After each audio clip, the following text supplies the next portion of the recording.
അന്നേരം മുളക് പൊടി, മഞ്ഞപ്പൊടി, തേങ്ങ ഇത് വെണ്ണ പോലെ ഒന്ന് അരച്ചോണ്ട് വരാം.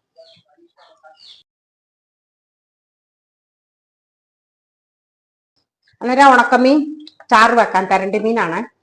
അന്നേരം അരപ്പിട്ട് കൊടുത്തു.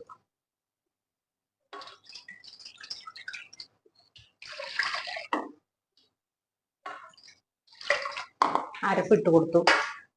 ഇത് 3 പച്ചമുളക് കീറിയത്, ഇഞ്ചി, കരിയാപ്പല. നമുക്കിതൊന്ന് തിരുമ്മി ഇളക്കി യോജിപ്പിക്കാം. അത് കഴിഞ്ഞ് നമ്മുടെ മീൻ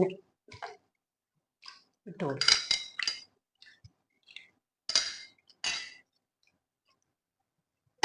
പിന്നെ നമ്മുടെ മാങ്ങ പുളിയത് ഇട്ട് കൊടുക്കും. മാങ്ങ ഇത് ഒന്ന് വെന്ത് പറ്റിയിട്ട് പച്ച വെളിച്ചെണ്ണ ഒഴിച്ച് നമുക്ക് വാങ്ങാം.